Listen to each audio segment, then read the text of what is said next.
দর্শক, বাংলা ভিউর সরাসরি সম্প্রচারে আপনাদের সবাইকে স্বাগত জানাচ্ছি। আমি কামরুল ইসলাম মাহি, ক্যামেরা আছেন আহমেদ শাহিন। আমরা এই মুহূর্তে অবস্থান করছি সিলেট রেজিস্ট্রারি মাঠে। এখানে আপনারা দেখতে পাচ্ছেন সিলেট জেলা বিএনপির কাউন্সিল চলছে, অর্থাৎ সম্মেলন এবং কাউন্সিল চলছে। একটু আগেই কিন্তু সিলেট জেলা বিএনপির সম্মেলনে বক্তব্য রেখেছেন বিএনপির মহাসচিব মির্জা ফখরুল ইসলাম আলমগীর। সম্মেলনের আনুষ্ঠানিকতা শেষেই কিন্তু এখন কাউন্সিল চলছে। সিলেট জেলা বিএনপির যে নতুন কমিটি, সেটি কাউন্সিলের মাধ্যমেই সেটি নির্বাচিত হচ্ছে। মোট 3টি পদের বিপরীতে 9 জন প্রার্থী, তাদের পছন্দের 9 জন প্রার্থীকে 1800 ভোটার প্রত্যক্ষ ভোট দিয়ে তারা তাদের নেতা নির্বাচন করবে। আপনারা ক্যামেরায় দেখতে পাচ্ছেন যে সুশৃঙ্খলভাবে যারা ভোটার রয়েছেন তারা ভোট দিচ্ছেন। আমরা যদি একজন ভোটারের সঙ্গে কথা বলার চেষ্টা করি। আপনি তো এখানে ভোট দিতে আসছেন, জেলা বিএনপি কাউন্সিল চলছে, আপনি ভোট দিতে আসছেন, কেমন লাগছে সার্বিক দিক একটু বলেন। জি, ধন্যবাদ ভিউয়ার্স। আসলে আমি অত্যন্ত আনন্দিত যে আজকের এই কাউন্সিলে অংশগ্রহণ করার জন্য। আমি এই কাউন্সিলের একজন ভোটার। আমি দক্ষিণ সুরমা উপজেলার সহতত্ত্ব বিষয়ক সম্পাদক। আসলে যেখানে বাংলাদেশের গণতন্ত্র বাকরুদ্ধ, সেখানে জাতীয়তাবাদী বাংলাদেশ দল বিএনপি দেশনেত্রী বেগম খালেদা জিয়ার দল আজকে যে গণতান্ত্রিক পদ্ধতিতে সিলেট জেলা বিএনপির যে কাউন্সিল অনুষ্ঠিত হতে যাচ্ছে, আপনারা দেখতে পাচ্ছেন আমাদের প্রত্যেকটা নেতাকর্মী উৎসবমুখর পরিবেশে, ওনারা সভাপতি, সাধারণ সম্পাদক, সাংগঠনিক সম্পাদক, ওনাদের পছন্দ মতো প্রার্থীকে ওনারা নির্বাচিত করতেছেন।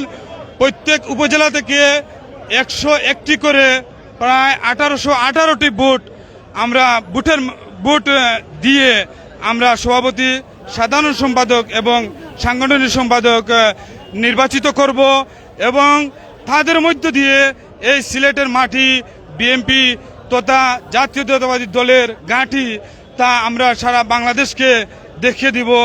আমি আজকের এই কাউন্সিল থেকে জননেতা এম সাইফুর রহমান সিলেটের। দর্শক, আমরা শুনছিলাম দক্ষিণ সুরমা উপজেলা বিএনপির সহতত্ত্ব প্রযুক্তি সম্পাদক শাহ টিপু সুলতানের কাছ থেকে। তিনি একটু আগেই ভোট দিয়ে বেরোচ্ছেন। আমরা একটু ভোটার লাইনে যারা রয়েছেন, ভোটার একজনের সঙ্গে কথা বলার চেষ্টা করবো। আপনি ভোটের লাইনে দাঁড়াচ্ছেন, কেমন লাগছে যদি সার্বিক? আসসালামু আলাইকুম রহমতুল্লাহ। আসলে খুব ভালো লাগতেছে। এই রাষ্ট্র একটা নোংরা রাষ্ট্র হিসেবে পরিণত করেছে আওয়ামী লীগ গভর্নমেন্ট। এই শেখ হাসিনা যতদিন এই রাষ্ট্রে থাকবে গণতন্ত্রের আরও মৃত্যু হবে। আমরা আজকে এই সিলেট থেকে আমরা চাই আমাদের নেতা নির্বাচিত করে বাংলাদেশের গণতন্ত্রকে আবার ফিরিয়ে আনবো, এই প্রত্যাশা এবং আশা ব্যক্ত রেখে আজকে আমার বক্তব্য এখানে শেষ করলাম। আসসালামু আলাইকুম। দর্শক, আপনারা দেখতে পাচ্ছেন ফেঞ্চুগঞ্জ উপজেলা বিএনপির নেতা, তিনি ভোটের লাইনে দাঁড়িয়েছেন। তিনি তার ভোটাধিকার প্রয়োগ করবেন, পছন্দের নেতা যিনি রয়েছেন তাকে ভোট দিয়েই নির্বাচিত করবেন। মূলত এরকম 1818 জন ভোটার, তাদের 9 জন যে নেতা নির্বাচন করছেন, নির্বাচনে প্রতিদ্বন্দ্বিতা করছেন, সেখান থেকেই 3 জনকে বেছে নেবেন, অর্থাৎ সভাপতি, সাধারণ সম্পাদক এবং সাংগঠনিক সম্পাদক। এই 3 জনকেই তারা বেছে নেবেন।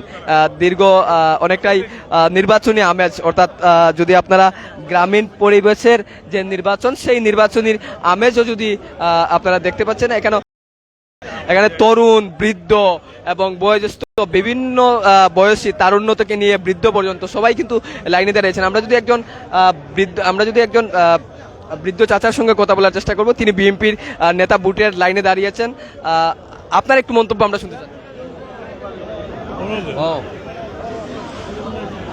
আপনি কোন জায়গা থেকে আসছেন? দর্শক, আপনারা শুনছিলেন একজন বিএনপি নেতা, তিনি বিশ্বনাথ থেকে এসেছেন। মূলত এরকম সিলেট যে জেলার প্রতিটি উপজেলা, ইউনিয়ন, ওয়ার্ডের নেতাকর্মীরা এখানে এসেছেন। তারা তাদের পছন্দের যে নেতা রয়েছেন সেটি নির্বাচন করবেন। মূলত সিলেট জেলা এবং সিলেট জেলা বিএনপির যে সম্মেলন এবং কাউন্সিল, সেটি কিন্তু নানা নাটকীয়তার মধ্য দিয়েই কিন্তু আজকে অনুষ্ঠিত হচ্ছে। এর আগে কিন্তু সিলেট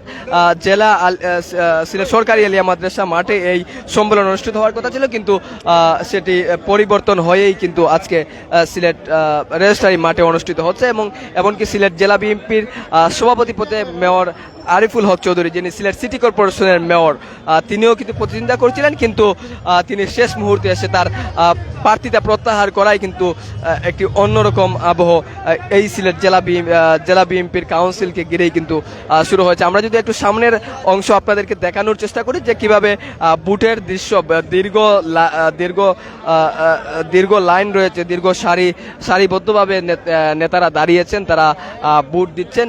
এটি কিন্তু মূলত আজকের যে সম্মেলন, সেই সম্মেলনে কিন্তু সিলেট দলের মহাসচিব মির্জা ফখরুল ইসলাম আলমগীর তিনি বক্তব্যের মধ্যে বলেছেন যে বিএনপির যে বহুদলীয় গণতন্ত্রের চর্চা করে সেটিরই কিন্তু একটি বহিঃপ্রকাশ আজকে এই সিলেট জেলা বিএনপির এই কাউন্সিলের মধ্য দিয়ে অনুষ্ঠিত হচ্ছে। একটু আগেই যে সমাবেশ হয়েছে সেখানে কিন্তু বিএনপির মহাসচিব মির্জা ফখরুল ইসলাম আলমগীর সহ দলের কেন্দ্রীয় নেতা থেকে শুরু করে সিলেট জেলা এবং মহানগরের নেতৃবৃন্দ বক্তব্য রেখেছেন। তারা বক্তব্যে বাংলাদেশের গণতন্ত্র এবং তাদের চলমান আন্দোলনের সার্বিক দিক নিয়ে এই কথা বলেছেন। আমরা একটু দেখানোর চেষ্টা করছি আপনাদেরকে যে দীর্ঘ ভোটাররা তাদের লাইনে তারা দাঁড়িয়ে আছেন এবং তারা তাদের ভোটাধিকার প্রয়োগ করার চেষ্টা করছেন।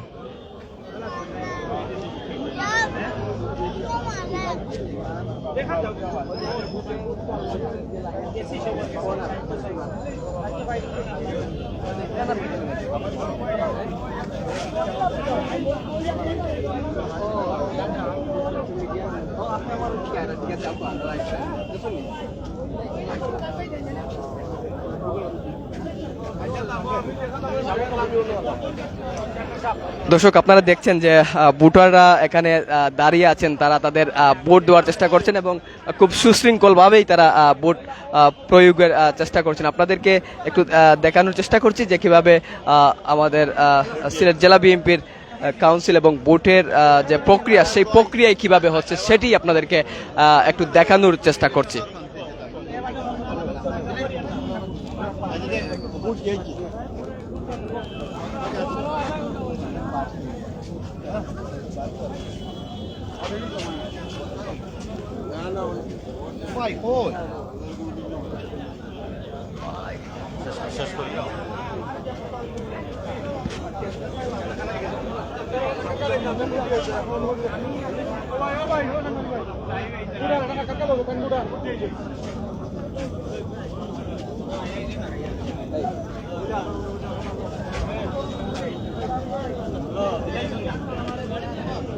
আমি লাইনো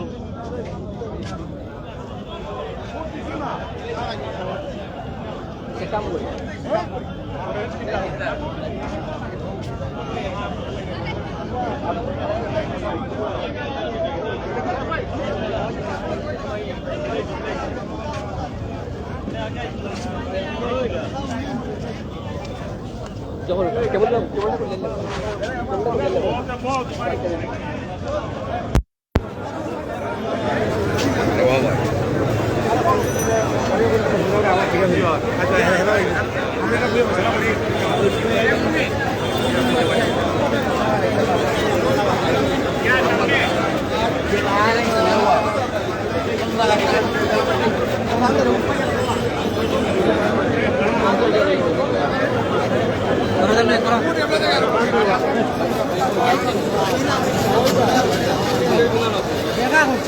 সবাইকে যাইবালাকে দেখা করছে, আমিও বেড়া সময় নাই।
দর্শক আপনাদেরকে বলছিলাম যে সিলেট জেলা বিএনপির কাউন্সিল হচ্ছে, এখানে বুটাবুটি হচ্ছে। আমরা এখানে আসার পরেই দেখেছি সিলেটের বিভিন্ন উপজেলা থেকে নেতাকর্মীরা এসেছেন এবং সিলেটের বাইরে যারা কাউন্সিলে ভোট দিচ্ছেন তার বাইরেও কিন্তু সিলেট মহানগর আওয়ামী লীগের, সিলেট মহানগর বিএনপির নেতাকর্মীরা এসেছেন। সিলেট মহানগর বিএনপির একজন নেতা আমাদের সাথে আছেন, আপনারা সবাই ছিলেন এমদাদ ভাই। এমদাদ ভাই, আপনি তো সকাল থেকেই এই কাউন্সিল দেখছেন, আপনাদের দলের মহাসচিব বক্তব্য রেখে গেছেন এবং এখন সারিবদ্ধভাবে ভোট গ্রহণ হচ্ছে। সার্বিক দিক দিয়ে মানে কেমন মনে হচ্ছে আপনার? আর যে বিএনপির যে বহুদলীয় গণতন্ত্রের কথা বলে সেটি নিয়েও আপনি একটু মন্তব্য করবেন। ধন্যবাদ আপনাকে।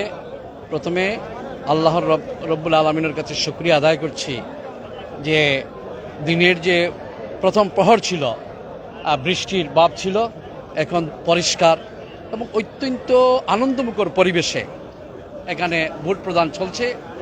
বাংলাদেশ জাতীয়তাবাদী দল হচ্ছে শহীদ প্রেসিডেন্ট জিয়াউর রহমানের আদর্শের দল, মহান স্বাধীনতার ঘোষক, যিনি বহুদলীয় গণতন্ত্র প্রবর্তন সৃষ্টি করেছিলেন, সেই নেতার দল হচ্ছে বাংলাদেশ জাতীয়তাবাদী দল। যারা আজকে ক্ষমতায় দিনের ভোট রাতে গ্রহণ করে যারা ক্ষমতায় জগদ্দল পাথরের মতো 111 সরকারের মদতপুষ্ট হয়ে অদ্যাবধি পর্যন্ত দেশ পরিচালনা করছে, তাদের মধ্যে কোনো গণতন্ত্র নেই, তাদের দলের মধ্যে নেই এবং এই জন্য তারা আজকে দেশের মধ্যে থেকে গণতন্ত্র আজকে নির্বিঘ্নে শেষ করার পায়তারা চালছে।